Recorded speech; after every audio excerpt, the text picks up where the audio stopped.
vamos a tener un nuevo encuentro literario de los que habitualmente organizamos la Librería Averno, la Asociación Vecinal Retiro Norte y la Asociación de Amigos de los Jardines del Buen Retiro. En esta ocasión tenemos el privilegio de tener con nosotros a una grandísima escritora, Elvira Lindo. Bueno, escritora es poco, es escritora, articulista, directora de cine, guionista, periodista radiofónica, yo qué sé, es de todo, ¿no? Además, yo le agradezco especialmente que esté aquí con nosotros porque está recién llegada de Andalucía, donde desde ayer falleció la madre de Antonio Muñoz Molina, su esposo y por lo tanto su suegra, ¿no? Entonces le agradezco especialmente que haya mantenido este encuentro, porque estábamos muy ilusionados para hablar con ella de su último libro, que se titula En la boca del lobo, como ven por aquí. Y bueno, pues yo no sé si hacer, me parece un poco absurdo porque es sobradamente conocida, ¿no?, Elvira Lindo, pero bueno, por dar dos apuntes para si hay alguien que no sabe, que Elvira Lindo nació en Cádiz, estudió periodismo en la Complutense, que empezó en Radio Nacional y después en la SER, que empezó a hacer guiones radiofónicos. Ahí es donde nace precisamente ese personaje tan conocido, ¿no?, de Manolito Gafotas, que es un personaje genial y que ha quedado ahí en el subconsciente, yo creo, de muchas generaciones, ¿no? Por eso recibió, entre otras cosas, el Premio Nacional de Literatura Infantil. Tiene multitud de obras, ¿no?, como El otro barrio, Algo más inesperado que la muerte, Una palabra tuya, Lo que queda por vivir, A corazón abierto, donde convierte a sus padres en personajes literarios. Ha ganado el Premio Internacional de Periodismo 2015, Medalla de Oro al Mérito a Bellas Artes, Premio Biblioteca Breve. Tiene todo, ¿no?, como digo, porque tiene tantas facetas y tanta obra publicada, y sigue siendo articulista en El País, entre otras cosas, periódico donde yo trabajé 35 años. En fin, que nada más que decir eso, que vamos a empezar, por lo tanto, yo quería empezar preguntándole a Elvira, que quería que este encuentro se titulara Hablando de fantasmas o Hablando con los fantasmas. A mí me sorprendió, la verdad, entonces quiero que explique aquí por qué Hablando con fantasmas. Hola, buenas tardes. Gracias por haberme invitado a todos vosotros por venir. Y bueno, hay un lugar en el mapa, a mí es que yo creo que se me relaciona con Madrid. Es verdad. Porque vine aquí a vivir con 12 años. Se me relaciona con Nueva York porque vivía yo un tiempo y escribí mucho sobre esa ciudad. Se me relaciona con Cádiz porque nací en Cádiz, pero realmente el lugar en el mapa de España con el que yo tengo más arraigo es el Rincón de Ademuz, que es un rincón que poca gente conoce y que se ve de una forma muy rara en el mapa. Si ustedes esta noche están viendo la predicción del tiempo, verán que a la provincia de Valencia, si se fijan, le sale como una especie de península hacia arriba y que se mete en la provincia de Teruel. Pues ese es el Rincón de Ademuz, que es un enclave español entre Valencia y Teruel, con lo cual bebe de esas dos culturas tan potentes y es un lugar peculiar, regado por el Turia, y es un conjunto, es una comarca de un conjunto de pueblos y aldeas. Entonces ahí, en ese rincón de España, nació mi madre y mi madre era una persona con mucho arraigo familiar, es decir, tenía una gran familia, y mi padre era una persona completamente desarraigada. Entonces la conoció curiosamente en Málaga, que estaba mi madre paseando en un viaje así familiar, y la vio de lejos y dijo, con esta mujer me voy a casar. Entonces escribió, la conoció, ella estuvo de acuerdo, y fue la primera vez que fue mi padre a ese rincón de Ademuz, fue para casarse, no había ido antes, y como era una persona muy tozuda y impositiva, pues decidió que ese pueblo era suyo también y esa familia era suya. Entonces realmente el arraigo vino por parte de los dos, aunque fuera ella la persona que tenía allí la familia Garrido, que es una familia muy conocida en esa comarca y que supongo que a ellos les hubiera gustado en algún momento que yo me diera a conocer como Elvira Lindo Garrido, pero a mí los nombres largos no me gustan y ya con un apellido peculiar tenía bastante. Entonces, pues en los últimos años empezamos a ir más por allí.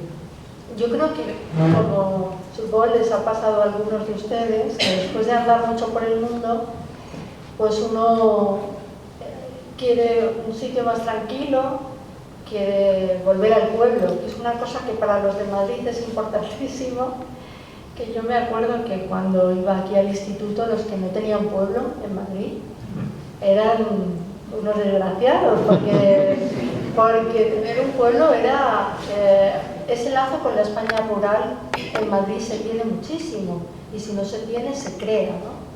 Entonces pues empezamos a volver allí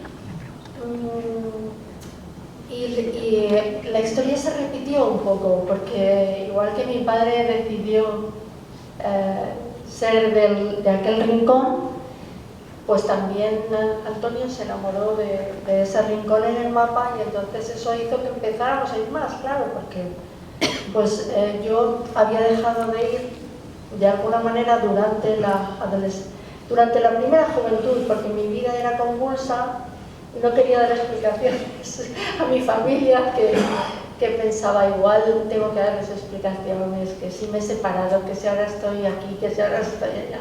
Entonces pasé como una especie de tiempo fuera del control familiar y ahora ya que no tengo pues, ningún problema en que me controlen, pues empezamos a volver a ese sitio tan bonito, de naturaleza tan bonita. Entonces cuando estábamos paseando por allí, pues yo hablo mucho de las cosas que he vivido allí de pequeña y del paisaje y de cómo eso estaba dentro de mí, yo que he escrito tanto sobre la ciudad y sobre... Pero lo urbano es mucho más fácil de expresar en una novela, porque una esquina, todo el mundo sabe lo que es una esquina, con un bar, con una terraza, con un atasco, o sea, son cosas que están, digamos que forman parte de nuestra cultura, incluso para el que no vive en una ciudad. Pero el situar una historia en plena naturaleza es algo que para mí era un desafío. Entonces yo pensé que hay algo que se suele decir, que es cuando uno vuelve a los sitios en los que tuvo algo, un arraigo fuerte, se recuerda, ¿no? Se recuerdan las cosas que pasaron. Pero yo no lo vivo así. Yo lo vivo como que uno dialoga con la persona que fue. De esa forma, si yo vuelvo allí, es como que dialogara con mi infancia, igual que si fuera a Nueva York, que por ahora no pienso ir, pero que si fuera a Nueva York dialogaría con esa mujer de 40 años que se fue a vivir allí, ¿no? Porque obviamente vamos cambiando. Y entonces yo empecé a pensar que en los sitios en los que hemos estado permanecen los fantasmas de quienes fuimos, ¿no? Que son, como decía Joseph Conrad en una cita que yo pongo en el libro, hay fantasmas de los muertos pero también de los vivos, ¿no? Con los que nosotros dialogamos y con la persona que fuimos. Entonces empecé a pensar en eso. Empezamos a ir por las aldeas de la comarca para conocerlas mejor.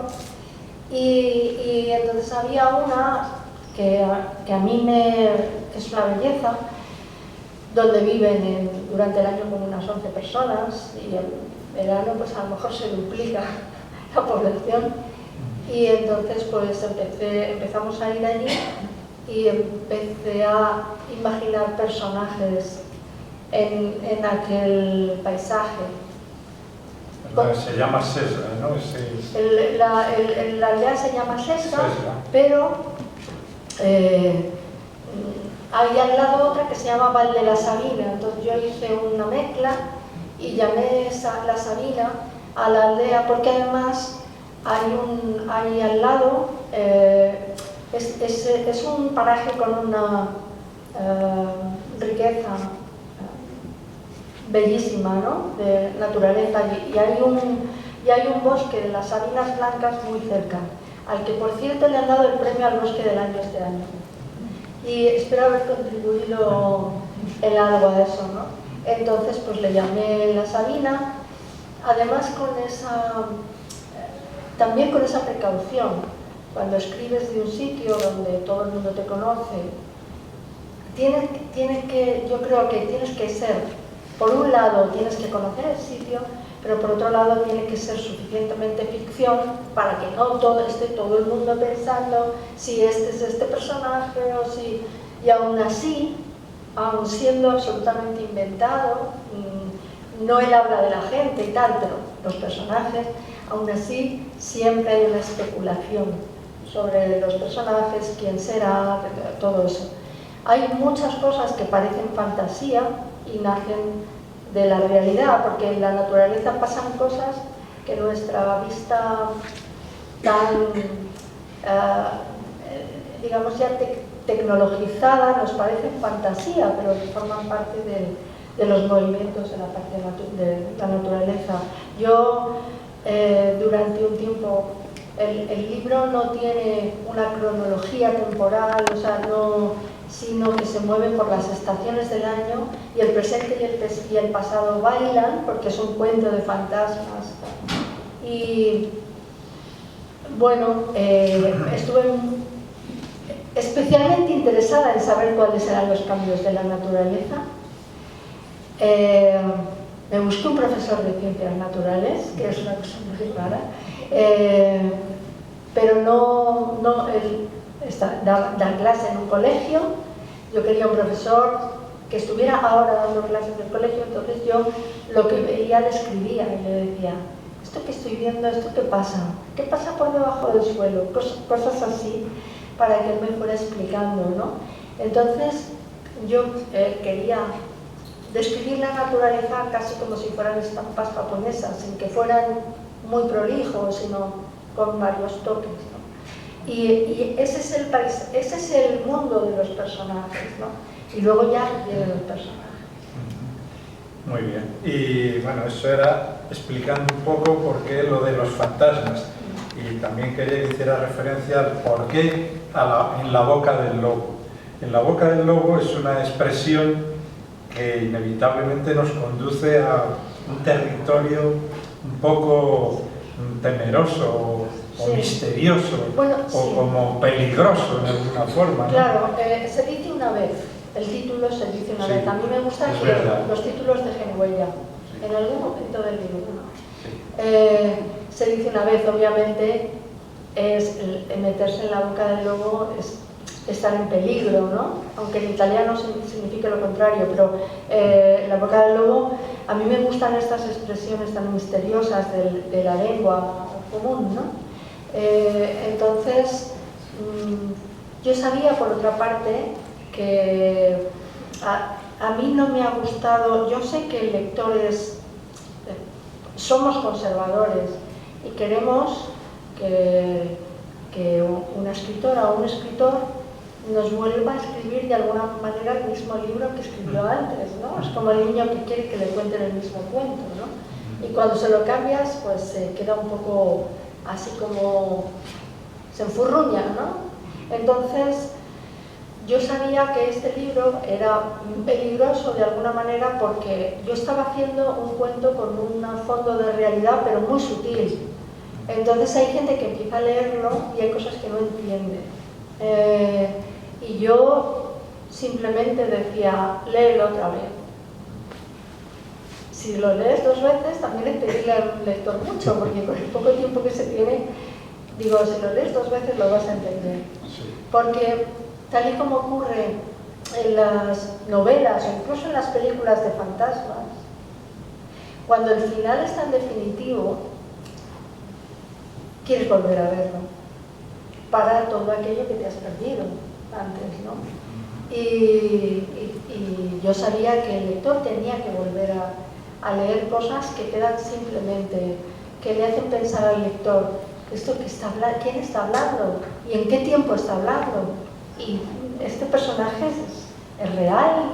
¿Está muerto? ¿Es un fantasma? Pues todas esas cosas yo creo que se entienden una vez que lees el libro sin ningún problema. Bien, es verdad que en los tiempos que vivimos, donde es tan difícil mantener la atención, los libros tienen que ir con sello, es decir, o es realista o es fantástico para que el lector esté ya como con el cuerpo sabiendo a qué se va a enfrentar. Sabiendo a qué se va a enfrentar. Sí. Pero bueno, yo siempre he hecho lo que he querido, al menos en ese terreno. Sí, fíjate que eso que dices, yo cuando lo leí, había muchas veces que decías, ¿quién habla? ¿Quién habla? Efectivamente, que me perdía un poco y digo, no sé, debo estar perdiendo la atención, o algo me pasa. Y porque a veces parecía, sin saberlo, ahora ya lo he entendido después de leerlo, el libro, que había un fondo de cuento y que sí, en algunos momentos me parecía, como ocurre en los cuentos, iba a empezar a hablar el zorro o yo qué sé, o el lobo o algo así, ¿no? Porque cuando empiezas a hablar de personajes tienen como mucho protagonismo. Claro, también, ¿no? Cuando te digo que hay fantasmas que son de los vivos, el primer capítulo funciona en un presente, ¿no? Pero aún así ya aparece un personaje, Emma, que es una mujer que no es que esté muerta, sino que su fantasma de la juventud permanece en la aldea. O sea, sí, que no, ella es una profesora. Ella ha seguido su vida, sí, por alguna razón dramática se fue de la aldea, pero el fantasma de la juventud, de la profesora de ciencias naturales que llegó allí, sigue la aldea. Para mí ese personaje era muy importante porque es un personaje que llega a esa aldea a dar clase a esos pueblos en los años 80, años de mi juventud. Entonces me imagino a un tipo de mujer que yo he vivido muy de cerca, que era un tipo de mujer que quería ser libre, libre en todos los sentidos, en su terreno, es una mujer que quiere una nueva, tiene aspiraciones de implantar una nueva pedagogía en el instituto del pueblo, ¿no? De que los niños, de no darles ciencias naturales, sino de enseñarles la naturaleza, que es una cosa diferente, ¿no? Entonces ella es una de tantas mujeres que yo conocí, que eran, digamos, mujeres de esa generación de mujeres de los 80, con las que obviamente me siento, o sea, reconozco, me siento identificada. Yo era así, pero trabajando en la radio, o sea, me da igual que fuera profesora, que fuera. Entonces ella se va a un pueblo, que es esta comarca mía, y entonces va a dar clase en el instituto. Tiene un instituto y va a dar clase en el instituto. Entonces, claro, es normal que choque lo que ella piensa, sus aspiraciones de vida libre completamente, chocan con las de la gente de allí. A ella le cuesta, o sea, a ellos les cuesta entenderla y a ella le cuesta entender a los demás. Y a mí me pasaba, yo también padecí, y fíjate que yo era mi familia, ¿no? Esa especie de disonancia, ¿no? Ahí, porque yo quería otra cosa. No quería esa vida, yo quería otra cosa, ¿no? Entonces, creo que ahora entiendo mucho mejor, ¿no? Con el paso del tiempo entiendo pues cómo eran ellos o cómo... Naturalmente en aquella época me parecía todo muy conservador, cuando iba con 20 años o 21, pero tal vez porque mi vida estaba en un momento muy urbano, muy madrileño, ¿no? Pero ahora puedo entender qué es lo cuál era el conflicto, ¿no? Y ese es ese personaje, y que es uno de los personajes principales. Y luego sí, está el Emma, que precisamente es una mujer que abre un poco los ojos a Julieta, ¿no? Que es la niña protagonista de tu novela. Emma se aparece como una especie de aparición en un bosque, como se aparecen los personajes en los cuentos, ¿no? En los cuentos. Y esta niña, que evidentemente le está ocurriendo algo en su casa, pues empieza a tener una relación con esta mujer que se le aparece de pronto, ¿no? Y la niña no sabe, que le da miedo y se convierte como en una especie de compañera. La niña no sabe quién es esa mujer. La niña va con su madre, que es una mujer muy joven, madre a los 16 años, y que realmente no ha querido ser madre, es madre a la fuerza, madre porque se quedó embarazada y tuvo a su hija, ¿no? Entonces, en el primer capítulo aparece el fantasma de la juventud de Emma, pero en el segundo ya entramos en el fantasma de la infancia de la niña, porque la niña se va a la ciudad, se vuelve a Valencia, pero en el pueblo se queda el fantasma de la niña. O sea, que todo eso que parece muy complicado, incluso me parece complicado a mí explicarlo ahora, pero... Y luego yo además, cuando lo estaba escribiendo, tenía delante de mi ordenador arriba las fechas de los personajes, de nacimiento y todo eso, porque como hay veces que no hablan en el mismo presente, pues yo decía, la abuela nació en tal año, la madre nació en tal otro, la niña nació en tal otro. Y la niña tenía 11 años, ¿no? Tenía 11 años cuando llega a la comarca, ¿no? Entonces, pues, supongo que allí en el Rincón de la Muz mucha gente pensó que estaba haciendo una crónica del lugar, ¿no? Y entraron en el libro y pensaron, ¿qué es esto, no? Pero para mí fue delicioso entrar en ese mundo. Y además, que él habla de las mujeres mayores y todo esto, los diálogos y todo eso me gustaba, yo disfrutaba reproduciendo esa forma de hablar tan clara, tan precisa, que ha habido un tiempo, yo creo que ha cambiado, que pensábamos que la gente de los pueblos, incluso todo el humor que se hacía sobre la gente de los pueblos, era como que rebajaban la lengua, ¿no? Hasta que nos hemos dado cuenta de que en muchos pueblos se hablaba mejor de lo que hablábamos en Madrid, ¿no? Entonces el saber cómo hablan esas personas, además es una zona de habla muy clara porque tiene algo aragonés también, ¿no? Y no sé, reproducirlo. Y Cuenca también, ¿no? Y porque Cuenca está rodeado también. por Aragón y Cuenca, ¿no? Sí, sí, sí. Porque en realidad ese territorio es una isla, ¿no? Ese es, ya te isla. digo, es un rinconcito, ¿no? Entonces ellos cantan una especie de jotas en las que hacen mucha referencia a que no son de aquí ni son de allá, y eso es, yo qué sé, mezclan la paella con las jotas, o sea, hay una mezcla ahí muy curiosa, pero bueno, fue para mí muy gustoso. Yo había salido del libro sobre mis padres, de A Corazón Abierto, que era un mundo pues muy, no sé, tan absolutamente familiar, que cuando planeé escribir un libro que transcurriera en Mademuz, quise que no tuviera, o sea, que los personajes no fueran reales, como habían sido en el anterior mis padres, que no fuera autorreferencial todo el tiempo, ¿no? Y yo creo que también ha habido una saturación o está habiendo en la literatura de la autoficción, de que todo sea algo que te ha pasado a ti, ¿no? Y que también la gente tiene ganas de leer novelas. Elvira, querría que ahondaras un poco más en el personaje de Julieta, de la niña, que me parece muy interesante, ¿no? Porque es un personaje, una niña introvertida, con cierto sentido de desamparo, de soledad, que a la vez a ti te sirve un poco como guía para contar todos estos miedos, estos fantasmas, estos secretos familiares, ¿no?, que hay en todas las familias. Pues mira, entonces por eso quería que ahondaras más en esta niña, que yo creo que es muy fascinante este personaje. es curioso que se llamen Julieta y Emma, que son dos personajes de la literatura que acaban mal, porque hay una referencia a Emma Bovary y otro a Julieta, Romeo y Julieta. Romeo y Julieta, claro. Sí.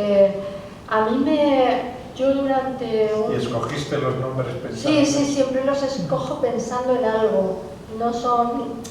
En eso sigo mucho pues como la influencia cervantina de que los nombres tienen que ser algo, ¿no? ¿Sabes? Llamar a una persona porque sí de una manera, no, tiene que tener algo que luego a lo mejor solo es evocador para mí, pero...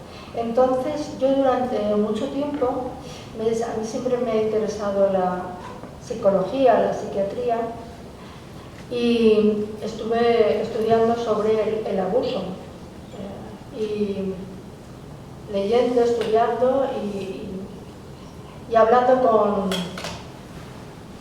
con víctimas de abuso. Alguna conocía, otra, o sea, alguna era en particular amiga mía, y otras no. Sí, las conocí de casualidad, ¿no? Entonces, a mí me produjo mucho orgullo cuando un psiquiatra, que por cierto es de aquí de este barrio, que es un hombre con es un humanista, ¿no?, me llamó para decirme: voy a dar una charla sobre tu libro porque creo que es como a modo de fábula, está describiendo muy fielmente lo que es un trauma. Entonces, es verdad. O sea, lo que ocurre en el libro es que, bueno, ya leerlo de todas formas, estoy aquí desencadenando. Yo no A quería... lo mejor si se lo explico solo se lo tienen que leer una vez. No lean dos veces. Hay que leerlo dos veces. El caso es que... Dejemos el misterio ahí flotando porque toda la novela flota el misterio. Solo hay una pista. Hay algo de lo que habéis oído hablar, seguro, que es la disociación, que es cuando los niños tienen, yo creo que es como una especie de mecanismo de defensa. Cuando no entienden una situación que están viviendo, no es que hagan un viaje astral, pero se concentran en una cosa fuera de lo que está sucediendo, y concentrados en esa cosa están de alguna manera ausentándose de lo que están viviendo, que no se pueden explicar. ¿Por qué un niño o una niña no puede explicarse ciertas situaciones, ¿no?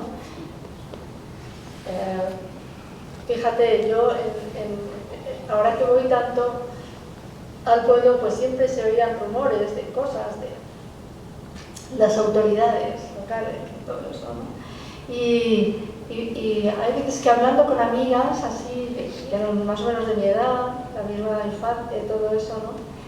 De repente te pones a hablar de algo y surge un recuerdo que a lo mejor me habías contado, y surge un recuerdo del señor cura, surge un recuerdo, o sea, no como, a lo mejor no como un abuso sistemático, pero sí como algo de repente que pasó una tarde y que un niño nos explica. O sea, una niña lo vive y dice: esto que está pasando, ¿qué es? ¿No? Entonces ahí yo creo que cuando eso es continuado se produce una disociación. Entonces yo hablé mucho con una mujer que había sufrido abusos en la infancia, como casi siempre dentro de la familia. Soy proclive a que me cuenten cosas, porque escucho bien, pero cuando la cosa se pone muy complicada le digo: no soy especialista. O sea, hay que buscar un especialista. para estas cosas, ¿no? Pero es curioso cómo hay, siendo las realidades muy diferentes, etcétera, cómo hay una serie de pautas que se repiten en las personas que han sufrido abusos, ¿no? Desde luego la disociación, como decir, yo no quiero, no, por alguna razón no quiero estar aquí, voy a estar imaginando, me meto dentro de una canción, empiezo a hacer números, cuentas, empiezo, fíjate, o sea, dices, ¿cómo se puede vivir dentro de una canción? Pues la mente puede hacer eso, para que te concentres en otra cosa, ¿no? Entonces, pues la verdad es que a 2 o 3 mujeres les pregunté mucho por su experiencia, desde luego sin tratar de ser como indiscreta, y me di cuenta que luego el trauma luego depende mucho de la persona. Es decir, que no todo el mundo que ha vivido una situación tan traumática luego lo desarrolla de la misma manera, ¿no? Entonces, pues me di cuenta que mientras una de las mujeres con las que yo estaba hablando había salido de esa situación, la otra probablemente permanecería toda su vida, ¿no? Entonces, bueno, yo elegí a el libro no es escabroso. No, eso te iba a decir, no tiene... interrumpirte, porque contra lo que la gente pudiera creer a tenor de lo que tú dices, el libro es tan suave, tan discreto, tan, en fin, en cierto punto hasta desapasionado, diría yo, que no te das cuenta hasta que estás efectivamente en la boca del lobo. La boca del lobo, claro, porque yo decía, yo no quiero escribir una historia sobre este trauma y dar, o sea, yo creo que a veces ahora se van demasiados detalles, como que nos hemos acostumbrado a un nivel, igual que en la violencia, o sea, nos hemos acostumbrado a un nivel de violencia en lo que vemos, de las películas, etcétera y tal, que es como que ya no importara, ¿no? Es lo que nosotros esperamos de... Y tú, que has hecho tanto periodismo de sucesos, por así decirlo, tú sabes que la violencia es algo que cuando se vive de verdad es algo terrible, ¿no? O sea, que incluso una de estas películas americanas que parecen contarlo todo es como una recreación, a veces a mí ha llegado a molestarme ya, aunque parece que el público se ha acostumbrado ya. Con el tema de los abusos ha pasado un poco igual, parece que si escribe sobre eso tiene que ser todo muy evidente. ¿Qué hizo? ¿Cómo lo hacía? ¿Cuándo lo hacía? En ausencia de quién lo hacía. Todo eso. Y para mí no era lo más importante. Para mí lo más importante era, la madre lo sabía, era una de las preguntas. Y cómo respondía, cómo fue creciendo la niña, cómo fue entonces esa disociación. Yo la llevé al terreno de la fábula, eso es lo que le interesaba al psiquiatra. En uno de esos momentos en los que la niña quiere huir, se divide y una sigue haciéndose mayor en la ciudad y la otra permanece en su infancia en el pueblo. Es como que si quisiera que su infancia permaneciera intocada, ¿no? Y llega un momento en el que se juntan las dos, en un encuentro irreal, obviamente, pero los psiquiatras a veces hacen terapias con las personas que han sufrido abusos y lo que intentan es unir a la persona que lo sufrió, a la niña que lo sufrió con la mujer adulta, ¿no? Entonces, aunque parezca irreal y a veces complicado, hay que tratar de entenderlo. O sea, creo que hay veces que hay libros que nos requieren un poco más de esfuerzo y hay que tratar de entrar en ello y entenderlo.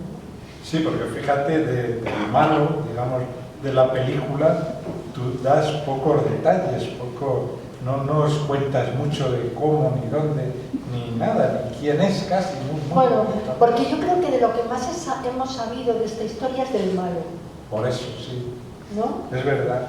O sea, que muchas veces se pone mucho más el acento en el malo que en la víctima. O sea, si tú entras, te pones por las plataformas por las noches a buscar algo que ver, todo es el asesino de no sé qué, el violador de no sé cuántos, ¿sabes? El que hizo tal atraco de no sé qué. O sea, al malo creo que lo conocemos bastante. O sea, yo creo que incluso le atribuimos una inteligencia de la que a veces carece. Sí. ¿No? Sí. Hay cierta fascinación hacia el mal. Y sobre todo, si ya es un psicópata, ya es como que nos produce, a ver, porque hemos visto muchas películas y las películas nos han mostrado casi con una inteligencia de un físico, ¿no? Exacto, sí. ¿No? Como, no sé, creo que a lo mejor eso es uno de los problemas que tuvo. ¿Os acordáis de ese libro que tuvo tantos problemas sobre el asesino de los niños? Sí, de Córdoba. Sí. De Bretón. De Bretón, sí. Yo creo que a lo mejor uno de los problemas que tuvo ese libro era una cosa de decir, al malo ya lo hemos, ¿sabes? El malo lo que se va aquí es a regodear. Sí. Porque tú le vas a prestar mucha atención. Es que el malo era el protagonista absoluto. Claro. No hablaban nada las víctimas, bueno, no podían hablar, pero su familia, claro. Y ese fue el problema. Claro, y si yo pudiera escuchar a esas dos criaturas que murieron en Cal, me parece. No, en Córdoba. No, que digo que las puso en Cal. Perdona, no te había entendido. Sí, o sea, que, sí. Y si yo pudiera escucharlos, o sea, darles como un protagonismo que sabes perfectamente que los niños no tienen nunca. O sea, si hay algo, yo creo que hay un concepto que es el concepto de violencia vicaria, que sabemos lo que significa y sabemos a qué se refiere, pero también ha significado que los niños queden como desdibujados. Es verdad.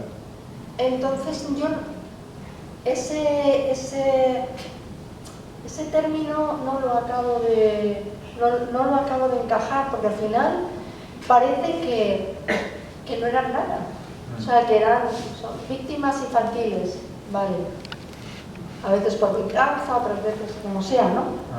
Pero dices, a mí me gustaría saber algo más de las vidas, esas vidas que estaban en proyecto y que se truncaron y de las que no se sabe, parece a veces que no se tienen ni nombres. Exacto. Sí. Entonces, pues eso es lo que a mí me interesaba saber, cómo se reconcilia una infancia que ha sufrido con una etapa adulta. Como, ¿sabes? Sí. Entonces, pues he tenido lectoras. Claro, este libro me provocó muchas conversaciones, porque yo estoy hablando aquí delante de mucha gente.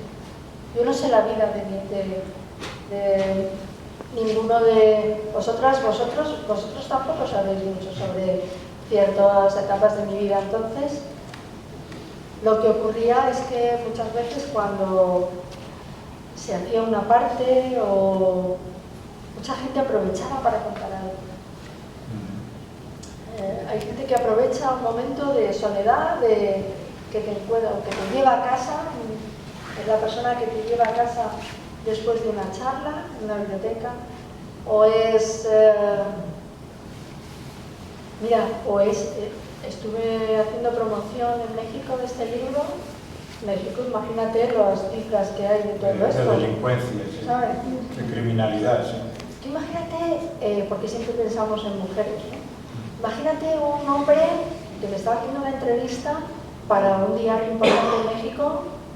Es un hombre de unos 60 años, con su corbata, su tal, y estábamos los dos y estaba haciéndome preguntas, eran muy pertinentes, me estaba resultando curioso, ¿no? Y de repente me toma así de la mano y me dice, yo sufrí abusos de pequeña. Y de repente te cuenta algo y tú dices, ¿seguimos con la entrevista o no seguimos o qué hacemos? Porque, y eso se da mucho, de repente la gente tiene capítulos de su vida que no ha contado, ¿no? Sí. Bueno, quería, al margen de todo esto, junto a esto, otros personajes que hay en tu novela, ¿no? El panadero, Virtudes... Mi familia, una parte de mi familia es de panaderos. Por eso digo. Entonces, pues claro, tú vas cazando, ¿no? Tú vas como un cazador. Cuando estás escribiendo un libro todo te vale, ¿no? Sí. Como hacer un guiso, abriendo la nevera y lo que haya, ¿no? Entonces, entre otras cosas, o sea, a mí una cosa que me gustaba muchísimo, me fascinaba del pueblo, era que, claro, nosotros llegábamos allí de 1000 sitios donde nos llevaba mi padre a vivir. Mi padre se dedicaba a algo tan abstracto como los números, entonces pues llegábamos allí y para mí el pueblo era como ver lo concreto.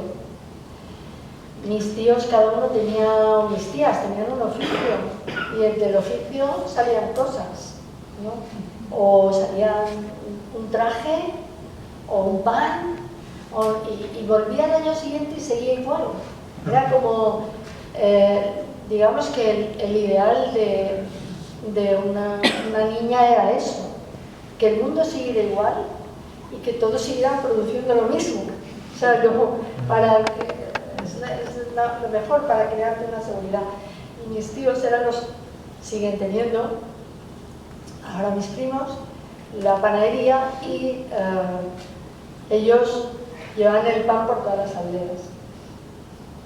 Una panadería en un sitio así es un centro. Un centro de reunión. Entonces, pues claro, he visto hacer pan desde pequeña y unas magdalenas que se llaman Elvira. Se llaman Elvira por algo, ¿no? Porque las fabricaba Elvira. Porque las hacía mi tía Elvira. Claro. Pero, pues, antes estuvo mi abuela y tal, ¿no? Tía Elvira, la que está dedicada. La que está dedicada al libro, que había gente que pensaba que era mi madre, es mi tía. Sí. Entonces, pues todo eso de ver lo concreto era para mí maravilloso. Y, por ejemplo, me acuerdo que, pues a lo mejor mis primos cuentan, pues íbamos con mi padre a repartir el pan con el 2 caballos, ese gris, por las aldeas, que siguen haciéndolo. Y dice, estábamos subiendo a una de las aldeas y de repente paramos porque había 4 buitres. Y eso aparece en el libro, pero claro, parece como fantasmagórico, ¿no? Los 4 buitres rodearon el coche, pero claro, lo que no te puedes imaginar es que unos pájaros sean tan grandes que te estén mirando a la altura de la ventanilla, ¿no? Entonces, cualquier cosa que pasaba, hay una infidelidad también en el libro y alguna persona me escribió diciéndome por mail misterioso, ¿tú sabías algo de mi vida? Por eso tengo que, aunque tú te lo estés inventando, siempre hay alguien que cree que se refiere. Me escribió una mujer y yo yo le contesté, pero ¿por qué? ¿A qué te refieres? No sé qué, tal, pero ella no me contestó, porque yo estaba súper interesada en saber, aunque ya esto era una curiosidad un poco, ¿sabes? Sí, sí. No digo malsana, pero quería saber qué había pasado ahí, ¿no? Porque, a ver, en los pueblos pasan cosas como pasan cosas en todas partes, ¿no? Sí, sí. Pero ya no me contestó. No quiso que... No quiso. Pero la pregunta estaba clara porque... También quería preguntarte o que comentaras, porque citas en el libro a Mary Shelley, una novelista gótica, no sé si tiene algo que ver o te ha inspirado Mary Shelley, a Emily Bronte, a mujeres muy diversas, pero que te han influido, ¿no? Sí, bueno, porque por ese punto de la fantasía, porque Frankenstein es un libro Gótico, un poco gótico. Sí, y de alguna manera Frankenstein está describiendo el mundo hasta ahora, ¿no? Que podría ser Frankenstein, podría ser la inteligencia artificial. O sea, es como algo que creamos y que se nos va de las manos, ¿no? Entonces sí, Mary Shelley, además estaba leyendo yo los diarios, creo que son los diarios. Claro, está Concha Méndez, la poeta, que me encanta su poesía, aunque la conocemos menos que la poesía del 27 que escribieron los hombres, ¿no? Esa frase de Joseph Conrad que yo pensaba, bueno, cuando lean esta frase se explicarán todo el libro, lo de los fantasmas de los vivos, ¿no? Pero es verdad que hay veces que, a mí me pasa también, que hay veces que leo y hay cosas que me pasan inadvertidas, ¿no? A lo mejor porque leemos un poco antes de dormir también, ¿no? Que se te quedan ahí en la sí, recámara. Sí, vale, siempre digo por dónde iba, pero que dices, es que hay veces que hay que volver atrás y enterarte un poco más de lo que has leído. Pero sí, me leí poesía. Cuando estás escribiendo, procuras que las lecturas alimenten lo que estás haciendo, ¿no? Sí. Entonces, en ese aspecto, igual que en A Corazón Abierto, pues leí pues libros que habían escrito escritores sobre su madre o sea, saber escritoras o escritoras que a mí me gustaran mucho, ¿no? Que dijera cómo lo han hecho. Y eso es una inspiración. Pues en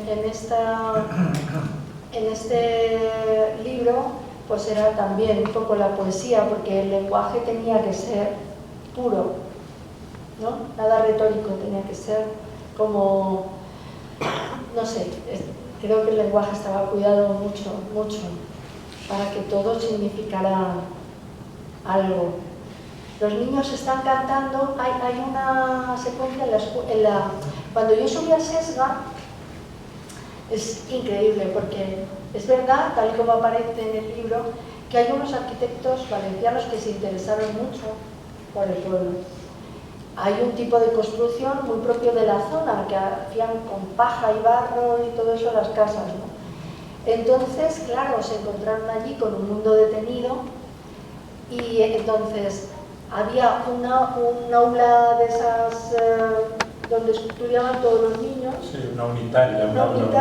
Pero una unitaria de los años 50. Sí. No sé cómo se llamaría entonces. Sí, una aula unitaria, sí. Donde había niños de 5 años y otros de 15. Entonces vieron, pues es un primer piso de una casa de pueblo, un primer piso. Entonces vieron aquello y dijeron, pues vamos a preservarla y la convirtieron pues como en una especie de aula museo. Si hay gente que le interesa el turismo rural, sube y le abre con una llave de esto, todo sigue igual, pero la han arreglado para que la gente pueda verlo. Y en el piso de abajo, bueno, la maestra que subió a esa escuela subió en mula, ¿no? Y en el piso de abajo estaba la barbería que hacía casi como en Cervantes, la barbería donde se sacaban las muelas también, o sea, y entonces estaba también el horno de pan, no el de mis tíos, porque esto era una aldea, pero dije, bueno, esto es fantástico, el horno de pan calentaba la escuela, ¿no? Entonces dije, este es el mundo donde todo se aprovecha, ¿no? Y entonces dije, este es el lugar donde van a suceder las cosas. Y hay un momento en el que volvemos como a unos años 60, están los niños cantando en la escuela. Cuando yo iba a Ademuz de pequeña, mis padres se trasladaron mucho de casa y de ciudad por el trabajo de mi padre, para eso tenéis que leer A Corazón Abierto. Entonces, pues siempre hay veces que le trasladaban tanto que a lo mejor iba un poco al final del curso, o medio del curso y tal, y entonces pues yo me colaba en la escuela. Esas cosas de antes que pues, de repente decían, pues que está aquí la niña, no sé quién, pues que vaya a la escuela. No, ahora tendrías que pedir permiso a la Generalitat, inscribirte tal, no. Entonces iba a la escuela. Y para mí la escuela rural era lo más maravilloso. Claro, yo que la escuela, estudiar y tal, me gustaba, como a Pipi Calzas Largas, la escuela por las vacaciones. Entonces, aquella escuela donde la maestra, bueno, donde los niños llevaban cerillas o tal para la estufa, donde la maestra les preguntaba, ¿y tu madre cómo está? Y yo decía, este es mi mundo. O sea, el mundo donde la escuela es una continuación de tu casa, ¿no? Entonces quería sacar una clase. Y saqué esa clase y saqué a los niños cantando como si fuera una canción de iglesia. Pongo una canción de escuela, porque en esas escuelas se cantaba muchísimo a la Virgen, pero lo que yo les pongo a cantar a los niños es, y si os imagináis, podéis imaginarlo como canción de escuela.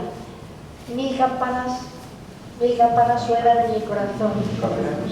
Claro, puedes escucharla en tu cabeza como una canción de los 80 o puedes imaginarla como una canción que cantan los niños en la escuela, como se cantaban las canciones de escuela.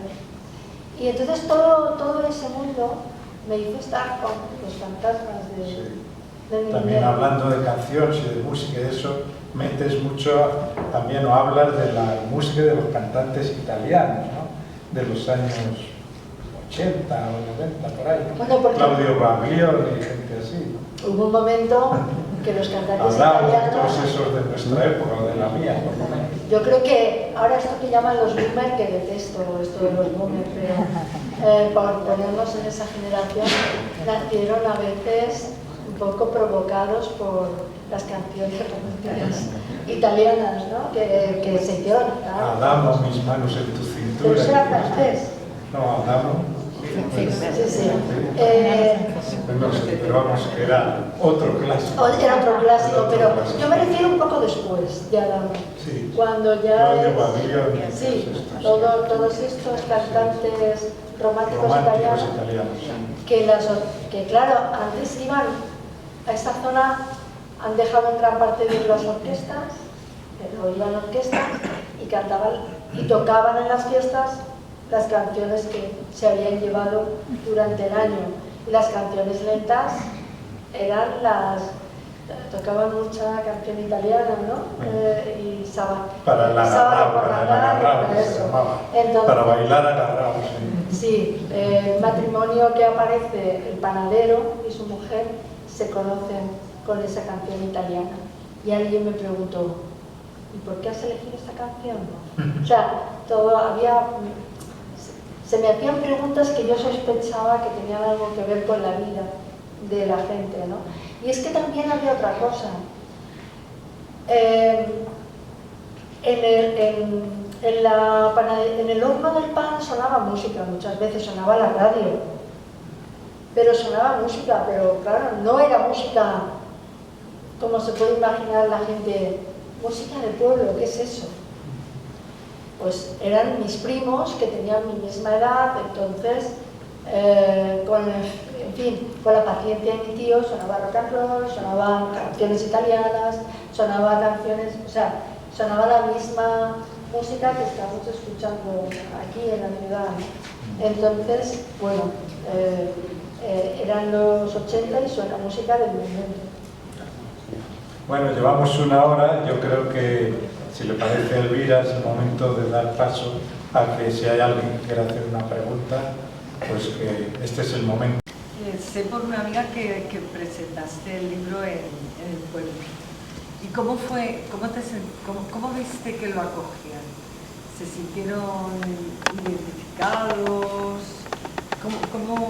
¿Cómo percibiste la recepción del libro? Bueno, fueron dos actos muy curiosos. Uno de ellos, hay un pueblo al lado que se llama Libros, se llama Libros. Se llama Libro. Se llama Libros. Libros. ¿No? Y entonces en ese pueblo hacen todos los años un acto que se llama Mi Pueblo Lee. Pero lo hace gente como algo, no sé, como una asociación o algo así que ha empezado a hacer esas cosas por allí. Entonces es un pueblo muy pequeño, una plaza del pueblo y tal, y entonces van poniendo a las calles nombres de escritores y el nombre del escritor y de la novela que se presenta. Entonces hay una pequeña placita que se llama El Villarín de la Boca del Lobo y tal. Entonces esa presentación fue preciosa porque fue gente de toda la comarca, pero cuando te digo como 300 personas, fue muy bonito. Se iba a presentar, era en primavera, en la plaza del pueblo, pero empezó a llover y entonces pues dijeron con el micrófono, todos a la iglesia. Entonces nos metimos todos a la iglesia, fue un acto precioso y muy bien, o sea, creo que no he firmado tantos libros en mi vida. Y luego, claro, al hacer yo la promoción de la novela, aparecía mucho el nombre de la comarca en las radios y todo esto, ¿no?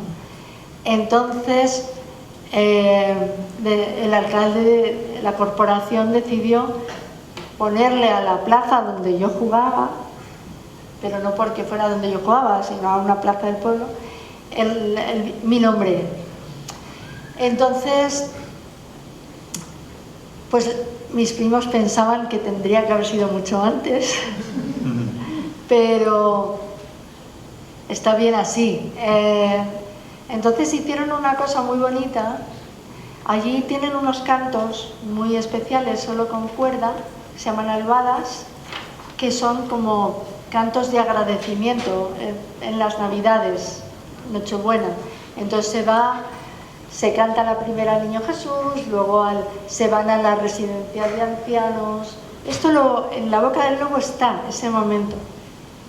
Y entonces hacen pasacalles y las albadas. Y las albadas tienen que ser alusivas a la persona que se las dedican. Entonces hicieron una serie de poesías alusivas a mi vida, que son entre cómicas y todo eso, y muy bonito.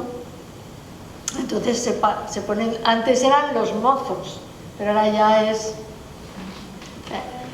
mozos, mozas, tal, aprenden a tocar esto y lo cantan, es muy bonito, porque es como un canto antiguo que ellos dicen un verso y el pueblo repite. Entonces al final está cantando todo el mundo, es muy bonito. Y fue un acto muy, muy emocionante, la verdad. Ahora pues la plaza tiene como muchos pueblos, es un aparcamiento. O sea, yo si tuviera potestad... La plaza que lleva tu nombre es un aparcamiento. Sí, porque lo llenan todo de coches. Entonces, si yo tuviera potestad sobre mi propia plaza... Tienes que hablar con el alcalde del pueblo. Sí, pero es que no saben dónde dejar tantos coches. Entonces, pero bueno, que yo me siento... Luego, pues allí la gente es muy cariñosa con nosotros, ¿no? O sea, que el hecho de Antonio haber puesto un huerto allí también... son muy cariñosos. También te he oído contar la anécdota, ¿no?, de que una mujer del pueblo te estaba esperando para darte una foto donde salías tú con tus hermanos, ¿no? Bueno, eso fue increíble, porque en la misma aldea donde sucede la historia, yo iba subiendo pues para ver cómo cambiaban las estaciones allá arriba, porque está bastante alta, ¿no? Entonces yo le dije... Siempre salían ahí como dos señoras y tal, dije, volveré al final de agosto. Y la señora se quedó, vamos, yo no lo dije formalmente, yo dije, pues igual vuelvo, igual no vuelvo, como cuando dices, a ver si nos vemos, ¿no? Y entonces, pues volví a final de, cuando acababa el mes, cuando acababa el verano, y entonces vi que ella me veía y echó a correr, se metió en su casa. Y entonces me dijo la otra, porque siempre salían 2 o 3 que te acompañaban por el pueblo, y me dijo, es que se ha metido porque quiere regalarte algo. Por supuesto yo pensé en algo, yo que sé, miel o algo así, ¿no? Y entonces sale esta mujer, que es una mujer de 70 y tantos años, Margarita, y entonces sale con un sobre y me lo da. Y abro el sobre y veo una foto. En la foto está ella con un moño muy años 60 y mis hermanos y yo. Yo no entendía, o sea, no entendía qué hacíamos ahí. Entonces, detrás de la foto venía Tarragona, 1964, y los nombres de los 4, pero con nuestros diminutivos. Entonces, hubo un momento así como de asombro, ¿no? Estábamos ahí, mi hermano, Antonio y yo, y un momento como de asombro, dice ella, bueno, mi padre siempre solía decir, yo coloqué, mi padre, íbamos los veranos. Tu padre que trabajaba en Dragados. Claro, que trabajaba en Dragados. Pues la gente le pedía, ay, a ver si me colocas al chico, a ver si... Y eso fue muy típico, años 60, 70, época de construcción, obras públicas en España, el desarrollismo. Entonces, pues mi padre colocó a mucha gente, eso es verdad, según a nosotros nos iban trasladando. Entonces es verdad que mis padres vivieron en Tarragona y mi padre se llevó a mucha gente a trabajar, no sé qué era lo que estaban haciendo allí, ¿no? Y mi padre siempre decía, yo coloqué a todo Sesga. Y yo le llamaba mucho la atención, porque decía, esas cosas no se dicen, porque mi padre era, en fin, era vanidoso y le gustaba decir esas cosas y tal. Entonces yo decía, las cosas no se dicen. Y nos dio la risa porque decía, tenía razón, porque la señora, cuando ellos se fueron a Tarragona, mi madre dijo, pobre, por toda España ella cada vez con más niños, ¿no? Y mi madre dijo, yo no me quiero ir, si nos vamos, quiero que venga con nosotros una chica del rincón.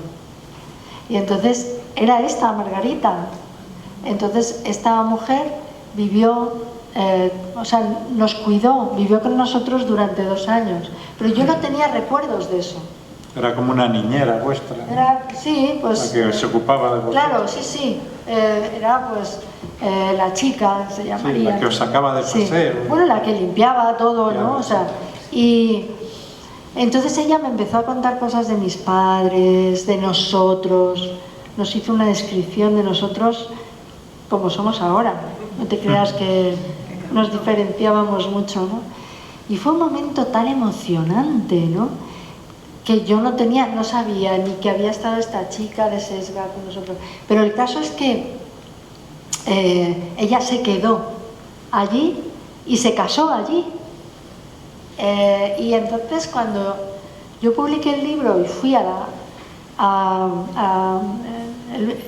Sant Jordi, a Barcelona, claro, empezó a venir mucha gente del rincón que decía, mi padre es, y me iban diciendo todos los pueblos, Casas Bajas, Sesga, Casas Altas, Libros, tal, ¿no? Entonces, bueno, Libros no es exactamente el rincón, pero lo digo por si alguien me ve luego en YouTube, que no me corrijan, pero de todos... Libros no es Libros es Linda. Si aquí hay un pueblo, aquí está el otro, que ya no es exactamente... ¿sabes? Que conste en acta. En fin, es el pueblo al lado. Y entonces, pues me emocionaba mucho porque, claro, era el sitio de migración. Entonces la gente migraba mucho a Cataluña, de toda esa zona, como de Aragón. Decía que no hay catalán que no tenga un abuelo aragonés, ¿no? Entonces, pues claro, mi madre vino aquí a limpiar, te iban contando. Mi madre vino aquí a Barcelona a limpiar, mi padre en la fábrica de tal, mi padre no sé qué. Y claro, de alguna manera estás viendo la historia de España ahí también, ¿no? En todos los inmigrantes que hicieron tanto por Cataluña, entre otras cosas, ¿no? Mucho, sí. Bueno, no sé si ahora ha surgido alguna pregunta o nada. Yo tengo una. Me gustaría, tengo curiosidad por saber cómo conviven dos escritores. Quiero decir, os ayudáis uno al otro, y me dices, estoy pensando en este personaje, no me sale, el que ayuda, o viceversa. ¿Cómo trabajáis cada uno en una habitación y salís? Oye, que no me sale esto. ¿Cómo hacéis? Dos escritores geniales, además. Bueno, yo diría que lo primero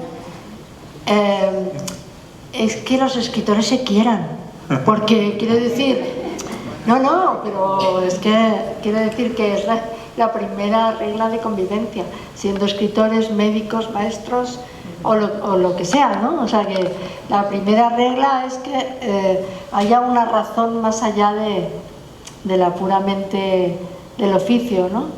Y luego, pues sobre todo el tener a alguien que yo no sé cómo, o sea, cómo sería con otra persona que a lo mejor se dedicara a otra profesión pero le gustara mucho la lectura. O sea, quiero decir que no sé si tiene que ser una persona que sea directamente, o sea, hay historias de escritores o escritoras que han tenido una gran colaboración de la persona con la que convivían, ¿no?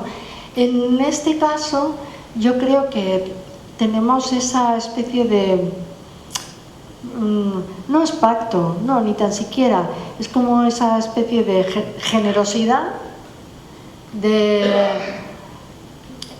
pues enseñarlo y tratar de mirar. Los libros se cuelan muchas erratas o muchas cosas o a lo mejor hay partes que te dicen esto mejor quitarlo.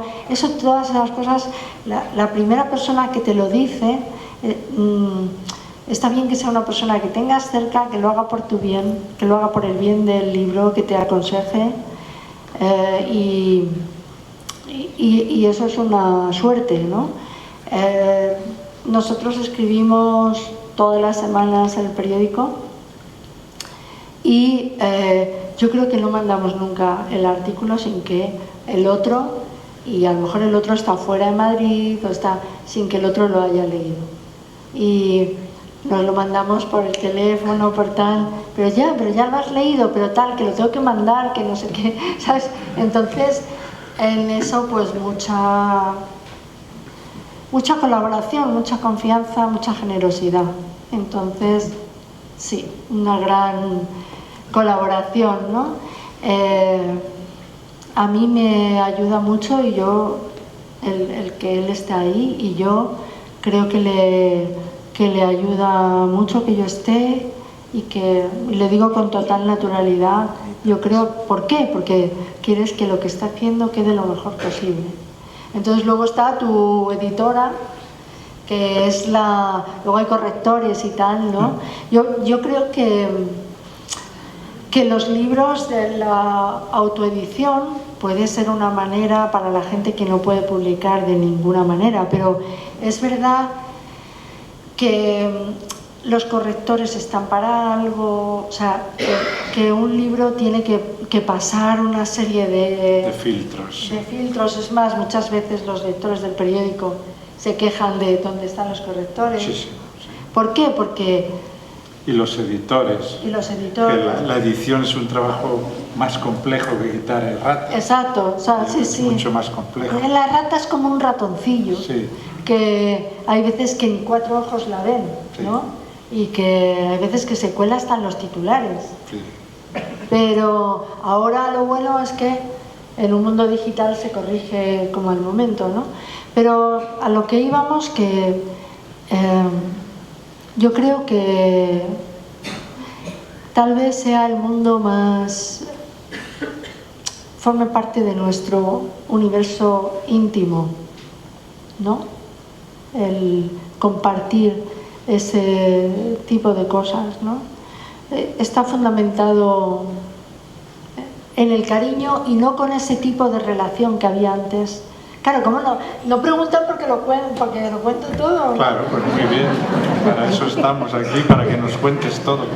Pues... Ya sabes que yo soy periodista y quiero saber todo. Claro. Y sabe muchas cosas, en la próxima vez voy a venir yo para preguntarle a ti, Jesús.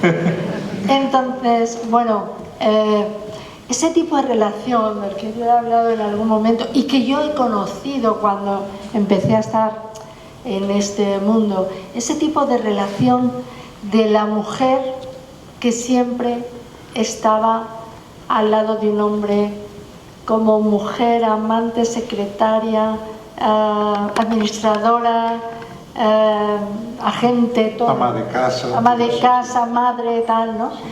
Yo creo que eso, por fortuna, ha ido desapareciendo porque era un papel raro y muy ingrato.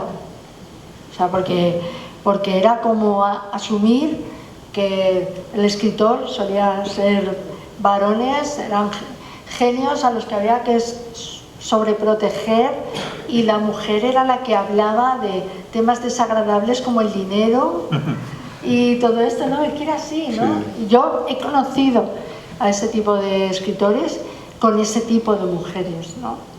Entonces, afortunadamente, yo creo que incluso la palabra habría que someterla a muchos filtros, esto de genio, habría que someterla a muchos filtros, porque yo creo que lo bueno es pensar que es un oficio artesanal, que uno trata de hacerlo lo mejor posible, en el que se te va la vida, ¿no? Pero no elevarlo a una cosa que convierte, por eso han sucedido tantas cosas de los grandes hombres con grandes problemas luego en su vida privada, ¿no? Porque yo creo que había, si al mundo masculino se le admitían muchas cosas, si ya era un genio, se asumían muchos más y se admitían muchos más, ¿no?